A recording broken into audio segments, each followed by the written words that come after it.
মনে রাখবেন আরবিতে জের জবর পেশেরে বলে হরকত। জের জবর পেশেরে কি বলে? হরকত। কিন্তু শব্দের শেষে যেই জের জবর পেশ হয় ওটাকে বলে এরাব। পার্থক্য ক্লিয়ার করতে পেরেছি আমি? শব্দের শেষে জের জবর পেশ যেটা হয় এটাকে বলে এরাব, আর শব্দের যেইখানে ইচ্ছা সেখানে যে জের জবর পেশ ব্যবহৃত ওইটাকে বলে হরকত। জের জবর পেশকে কি বলে? হরকত বলে। কিন্তু শব্দের শেষে যেটা ব্যবহৃত হয় ওটাকে কি বলে? এরাব বলে। শব্দের শেষে যেটাকে ব্যবহৃত সেটাকে কি বলে? এরাব বলে। এরাব এবং হরকতের মধ্যে পার্থক্য কি বলেন তো? এক্স্যাক্টলি, শব্দের শেষে আপনি লাস্ট ম্যান। এরাব এবং হরকতের মধ্যে পার্থক্য কি?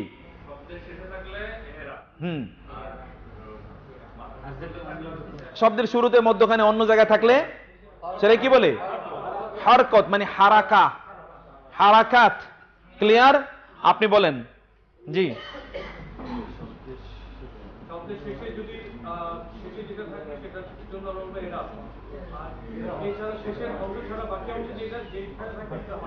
আচ্ছা, এবার আমাকে বলেন তো, এই যে এই শব্দটা এই যে খেয়াল করবেন, রব্বিন নাসি, এই যে বি রব্বিন, এই যে রায়ের উপরে জবর, এটাকে কি বলে? হরকত না এরাব? হরকত। মাশাআল্লাহ। বায়ের নিচে যে জের, বুঝতে পেরেছেন ভাই? নুনের উপরে জবর, এটাকে কি বলে? আর সিনের নিচে যে জের। আচ্ছা, যেখানে জের আসে ওইখানে আমরা কি বলেছিলাম অতিরিক্ত কি অর্থ হয়? র বা এর। জের হলে কি অর্থ হয়? সম্বন্ধবাচক আমরা বলেছিলাম না? এখন এখানে বলেন তো, এই রাব্বিন নাস এর মানে কি? মানুষের রব। আপনি এর পেলেন কোথায়? ওই যে জের আছে, জের আসার কারণে কি পেলেন আপনি? এর। রাব্বিন নাসি, মানুষের রব, এই যে এর আপনি পেলেন। এখন থেকে আপনি বুঝলেন যে এই শেষে যদি এর দিতে হয় তাহলে তার শেষে কি হবে? জের হবে। একটা শব্দে এরপরে আপনি দেখেন মালিকিন নাসি, মালিকিন নাসি, ইলাহিন নাসি, সর্বশেষটাতে আপনি দেখেন মিন শাররিল ওয়াসওয়াসিল খান্নাসি। সবগুলোর মধ্যে কি আছে? জের আছে। এই মিন আসার কারণে আমরা বলেছিলাম মিন আসলে সবগুলোতে কি হয়? জের হয়। জের হলে ওইখানে এর এর অর্থ প্রদান করবে, রিলেটিভ রের অথবা র এর প্রদান অর্থ প্রদান করবে। এখানে দেখেন তো কি, খান্নাসের ওয়াসওয়াসার অনিষ্ট থেকে, খান্নাস এর ওয়াসওয়াসার অনিষ্ট থেকে আমি কি চাচ্ছি? আশ্রয় চাচ্ছি। তাইলে প্রত্যেকটার সাথে একটা এর আপনি যুক্ত পেলেন না? এই এর আসলে কি কারণে? জের আসার কারণে। এখন দেখেন তো, কখনো কখনো শব্দটা হতে পারে রাসূলু, কখনো হতে পারে রাসূলা, কখনো হতে পারে রাসূলি। এই যে রাসূল, রাসিন এবং ওয়াও এর উপরে যে আছে এগুলোকে কি বলে? আর এই লামের উপর কখনো জের জবর পেশ, এটাকে কি বলে? এরাব বলে।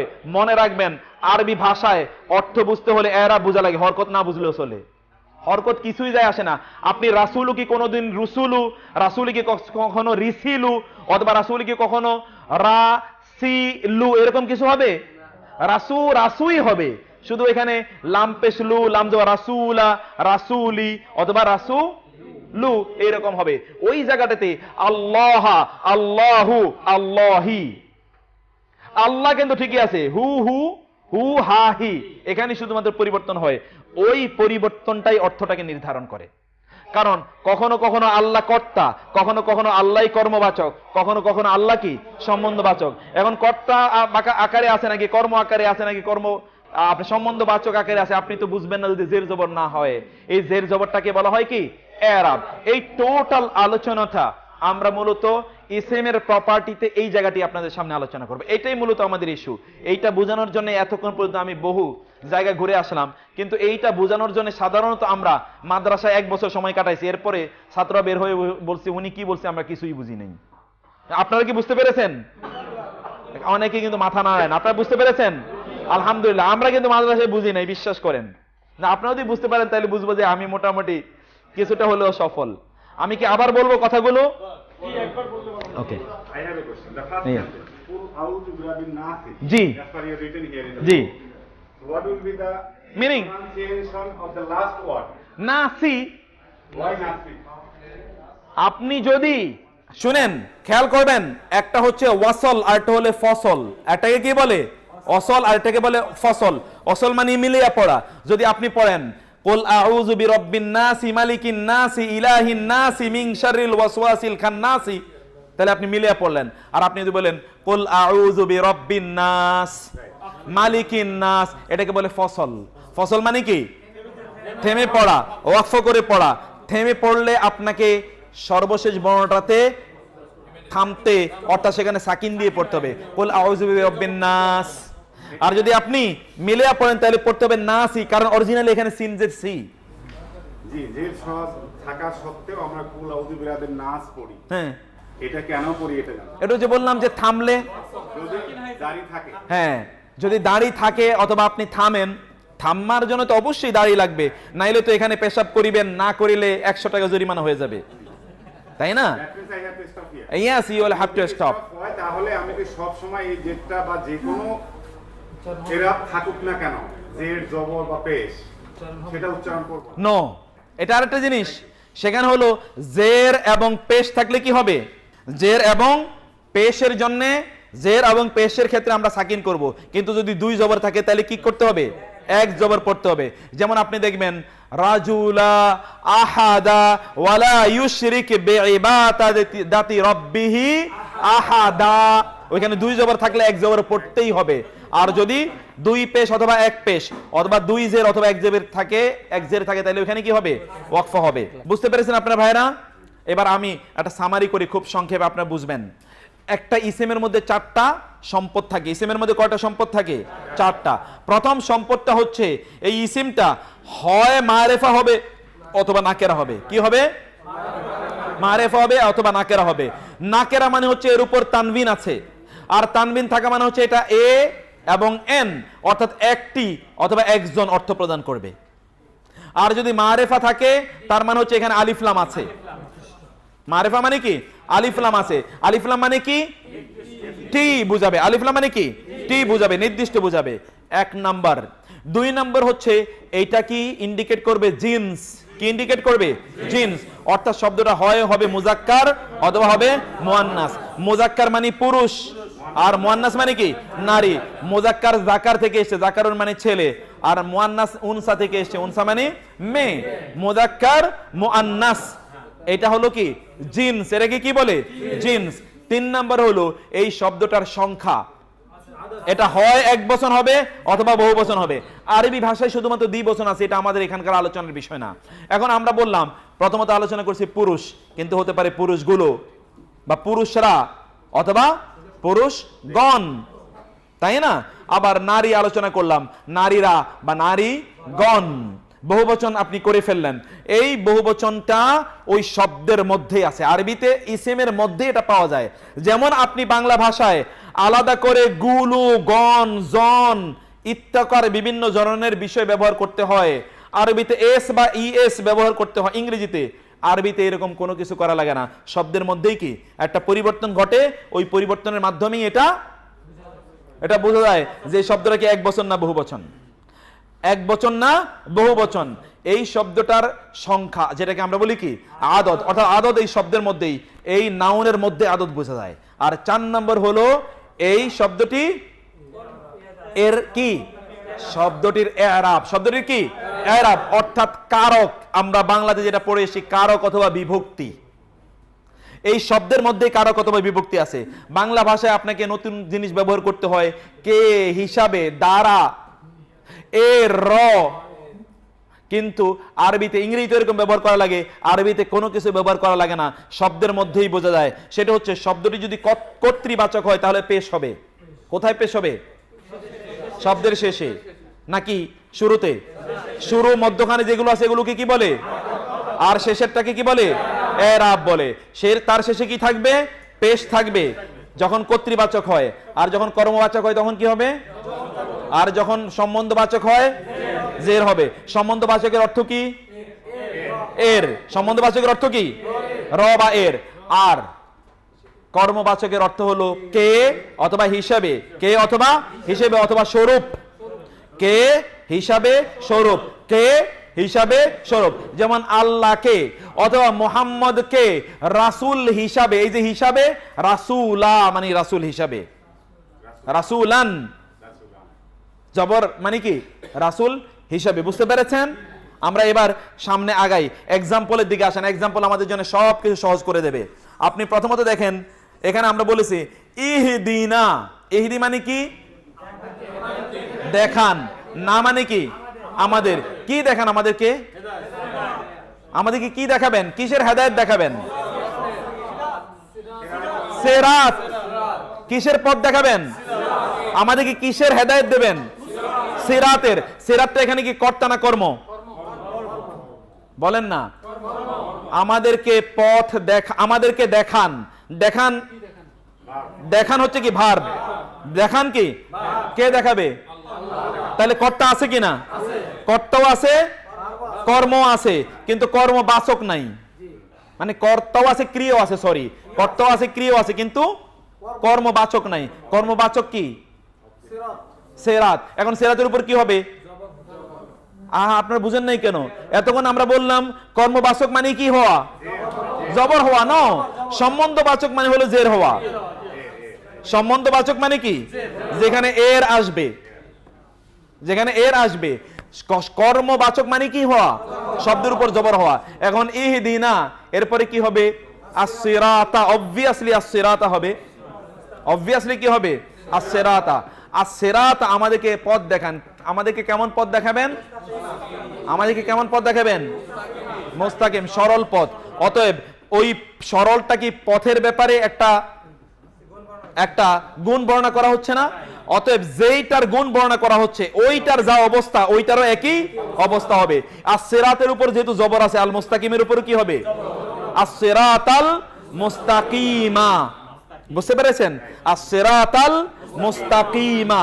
অন্য জায়গায় দেখবেন সিরাতাম মুস্তাকিমা, অথবা আছে সিরাতিম মুস্তাকিমিন, সিরাতিম তাজের তি, মুস্তাকিমিন মিম জের মি। অর্থাৎ সিরাত যেরকম থাকবে তার কোয়ালিফায়ারটাও কি একই রকম, তার কোয়ালিটিটাও একই রকম, অর্থাৎ তার যে অ্যাডজেক্টিভ।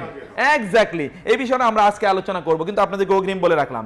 2 নম্বরে আপনারা দেখেন তো সিরাতাল লাযিনা আনআমতা, সিরাত এখানে ত মানে কি, আবারও আমরা বলেছি এটা কি বাচক আছে, কর্মবাচক আছে।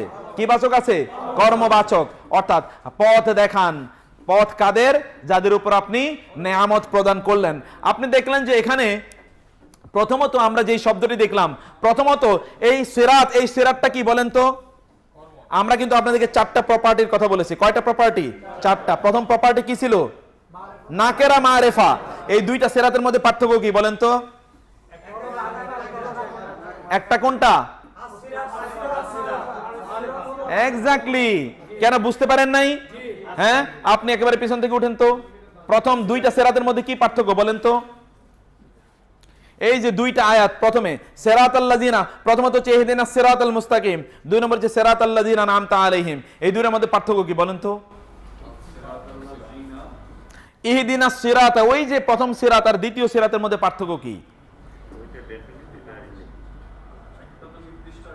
এই তো আমি তো সেটাই জানতে চাচ্ছি। হ্যাঁ, আর আছে আল নাই, আর আছে আল নাই। যেটাতে আল আছে সেটাকে কি বলে? যেটাতে আল নাই নাকেরা। আমি প্রথম এক্সাম্পলটা কি আপনাদেরকে বোঝাতে পারলাম? আপনারা কি তাহলে শব্দটা মারেফা এবং নাকারা বুঝতে পেরেছেন? মারেফা দিয়ে কি বোঝানো হয়? নির্ধারিত। মারেফা কি নির্ধারিত, নাকেরা খেয়াল রাখবেন যদি ভুল হয়ে যায় তাহলে নাকেরা মুনকার, যেই ফেরেশতারে আমরা কোনোদিন দেখি নাই। এই রকম চেহারার ফেরেশতা হতে পারে এটা আমরা ভাবতেও পারি নাই। ইনডেফিনিট। ক্লিয়ার? প্রথম সিরাতটা কি? প্রথম সিরাতটা কি মারেফা, দ্বিতীয়টা কি নাকেরা। প্রথম সিরাতটা মারেফা, দ্বিতীয়টা নাকেরা। আল্লাহ আমাদেরকে নির্ধারিত সুনির্দিষ্ট পথ দেখান, এলোমেলো কোনো পথ না, এই পথ এইদিকে নিয়ে যাবে, ওই পথ ওইদিকে না, আমাদেরকে সুনির্দিষ্ট পথ আপনি দেখান। মারেফাত, একেবারে নির্দিষ্ট করে আমাদেরকে নির্দিষ্ট পথটি আপনি দেখান। 2 নম্বরে আপনারা এই খেয়াল রাখবেন, 2 নম্বরের শব্দটা দেখেন তো, 2টা আয়াত, ওয়া লা আবদুম মুমিনুন খায়রুম মিম মুশরিকিন। কোরআনের বিখ্যাত একটা আয়াত, তোমরা পুরুষ যখন বিয়ে করবে, বিয়ে করার ক্ষেত্রে আপনারা কাকে প্রাধান্য দেবেন সেই বিষয়টা আলোচনা করা হয়েছে। প্রথমত দেখেন তো, ওয়া মানে কি এবং লা মানে অবশ্যই। লা মানে কি? অবশ্যই। লা মানে কি? আব্দুল মানে কি? বান্দা। আব্দুল্লাহ, আনা আব্দুল্লাহ, আল্লাহর বান্দা। মুহাম্মাদুন আবদুহু ওয়া রাসূলু, আব্দুল মানে কি? বান্দা। তাইলে ওয়া বা গোলাম, আব্দুল মানে কি? গোলাম, বান্দা, কৃতদাস। ওয়া এবং লা অবশ্যই। লা মানে কি? আব্দুন বা কৃতদাস, বা আব্দুল মানে কি? বান্দা শুধুমাত্র কার হয়? অতএব আল্লাহ ছাড়া তো আর বান্দা বলা যায় না। মূলত শব্দের অর্থ হচ্ছে কৃতদাস বা দাস, স্লেভ, সার্ভেন্ট। আব্দুন কেমন? কৃতদাস। মুমিনুন, আব্দুনের মধ্যে কয়টা পেশ আছে? এখন আব্দুনের কোয়ালিটি বর্ণনা করা হচ্ছে না পরেরটাতে? কেমন আব্দুন? তাহলে মুমিনের উপর কি হবে? আব্দুনের উপর দুই পেশ হলে মুমিনের উপরও কি? আব্দুনের উপর এক জবর হলে দুই মুমিনের উপর কি হতো? এক জবরই হতো। বুঝতে পেরেছেন বিষয়টা? লা আবদুন, অবশ্যই একজন কৃতদাস। কেমন কৃতদাস? মুমিনুন, ঈমানদার কৃতদাস। একজন ঈমানদার কৃতদাস। আব্দুন কি ছেলে না মেয়ে? এই জন্য মুমিনুন কি ছেলে না মেয়ে? ছেলে। মুমিনুন, আব্দুন কি? ছেলে। এজন্য কি হয়েছে? মুমিনুন হয়েছে, ছেলেবাচক, পুরুষবাচক। তারপরে কি? খায়রুন মানে উত্তম। খায়রুন মানে কি? উত্তম। as-salatu খায়রুম মিনান নাওম। as-salat মানে কি? নামাজ। খায়রুন মানে কি? উত্তম। মিন হতে, আর নাওম মানে ঘুম। নাওম মানে কি? তাহলে as-salatu খায়রুম মিনান নাওম মানে কি? এবার বুঝছেন যে এতদিন তো মুখস্থ শিখেছেন, এখন তো শব্দে শব্দে বুঝলেন। as-salatu মানে কি? খায়রুন মিন আন-নাওম, ঘুম হতে নামাজ উত্তম। বুঝতে পেরেছেন? এই হচ্ছে খায়ের। তাইলে এবং অবশ্যই মুমিন কৃতদাস উত্তম, মিন মুশরিকিন মুশরিক। তাহলে মুশরিক থেকে একজন মুমিন কৃতদাস অনেক উত্তম। বিয়ে করার ক্ষেত্রে প্রাধান্য দিতে হবে কি? মুমিন মানে ঈমান মানে তাকওয়া, দ্বীনদারি। কি প্রাধান্য দিতে হবে? দ্বীনদারি। শিরকের মধ্যে লিপ্ত কিন্তু এর মধ্যে সে কয়েক হাজার কোটি টাকার মালিক, কি হবে তখন? দেয়া যাবে? আল্লাহ তো বলে দিচ্ছে, ওয়ালা আব্দুন মুমিনুন, ওয়ালা আব্দুন মুমিনুন খায়রুম মিন মুশরিকিন ওয়ালাউ আজাবাকুম। যদিও তোমাদেরকে তার অবস্থা, স্ট্যাটাস, প্রভাব প্রতিপত্তি, তার চেহারা, সুরত, কথাবার্তা সবকিছু তোমাকে অবাক করে, তারপরেও একজন মুমিন কৃতদাস আল্লাহর কাছে অনেক অনেক উত্তম। বুঝতে পেরেছেন? এখন আবার আয়াতটার অর্থ বুঝেন, কারণ আমরা দ্বিতীয়টাতে যাব। ওয়া মানে কি? লা আব্দুন, আব্দুন কৃতদাস। মুমিনুন বিশ্বাসী কৃতদাস। কৃতদাস কেমন? খায়রুন মিন মুশরিকিন। এখানে আমরা কি দেখলাম? আমরা দেখলাম মুশরিক শব্দটা কি? মুশরিক শব্দটা কি? মুযাক্কার না মুআন্নাস? মুযাক্কার, পুরুষবাচক। আব্দুন শব্দটা কি মুযাক্কার না মুআন্নাস? পুরুষবাচক। মুমিন শব্দটি মুযাক্কার না মুআন্নাস? মুযাক্কার। তিনটা শব্দ এখানে আপনারা কি দেখলেন? মুযাক্কার, পুরুষবাচক দেখলেন, তিনটা শব্দই। এর বিপরীতে আসেন তো। ওয়া মানে কি? লা মানে? আমাতুন মানে হচ্ছে কৃতদাসী। আব্দুন মানে কি? কৃতদাস। আর আমাতুন মানে কি? অনেকের নাম আছেন আমাতুল্লাহ। আমাতুন শুনেন নাই কারো নাম? আমাতুন মানে কি? কৃতদাসী। আব্দুল মানে কৃতদাস, আমাতুন মানে কৃতদাসী। আব্দুল্লাহ এর বিপরীতে আমাতুল্লাহ। আব্দুল্লাহ মানে হচ্ছে আল্লাহর ছেলে কৃতদাস, আর আমাতুল্লাহ মানে কি? আল্লাহর মেয়ে, মানে কৃতদাসী। কৃতদাস এবং কৃতদাসী। বুঝতে পেরেছেন? হ্যাঁ, যুগ, হ্যাঁ মুআন্নাস। তাহলে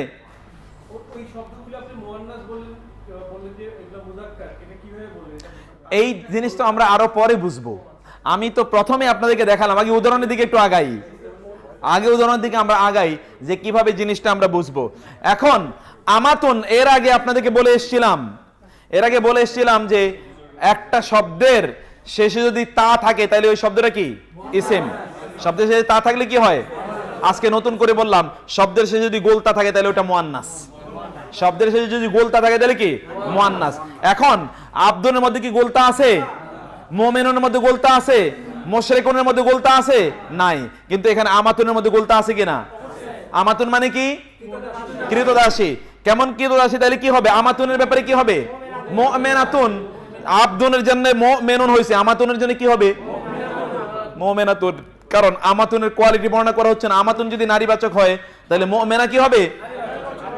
মুমিনাতুন। আমাতুনের উপরও দুই পেশ, মুমিনাতুনের উপরে কি হবে? দুই পেশই হবে। মুমিনাতুন 2 নম্বর।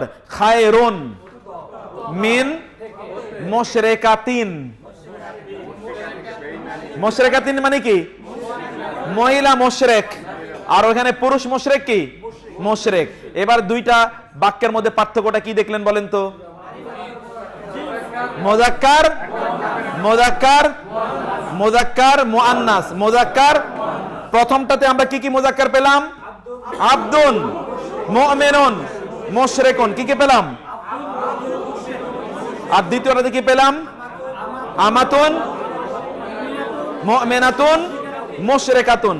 আমাতুন, মুমিনাতুন, মুশরিকাতুন। এই তিনটাকে পেলাম। একটা শব্দ মুআন্নাসের জন্য প্রধানতম সিম্বল কি বলেছি আমরা? গোলতা থাকবে। একটা শব্দের মধ্যে এটা মুআন্নাস কিভাবে বুঝবো শব্দটা মুআন্নাস কিনা? তার শেষে কি থাকবে? আরো কিছু সিম্বল আছে, এটা তো আমরা পরে বলবো, এখন এটা আমরা আলোচনা করছি না। আরো কিছু সিম্বল আছে। হ্যাঁ, ডাবল জের ডাবল জবর, এটা তো আমরা একেবারে শুরুতে বলে এসেছি। আজকে আবারও আমরা এটা একটু পরে আলোচনা করব। কোন শব্দের উপর যদি আলিফ লাম না থাকে তাহলে শব্দের শেষে সাধারণত তানবিন হবে। আলিফ লাম না থাকলে কি হবে? আলিফ লাম থাকলে তানবিন হবে না, এক জবর এক জের এক পেশ হবে। আলিফ লাম যদি থাকে তাহলে কি হবে? তানবিন হবে না। আর আলিফ লাম না থাকলে, এখন মুশরিকাতিনের মধ্যে কি আলিফ লাম আছে? নাই। ওইখানে মুশরিকিনের মধ্যে আলিফ লাম আছে, মুমিনিনের মধ্যে আলিফ লাম আছে, আবদুনের মধ্যে আলিফ লাম আছে না, এই জন্য তানবিন হয়েছে।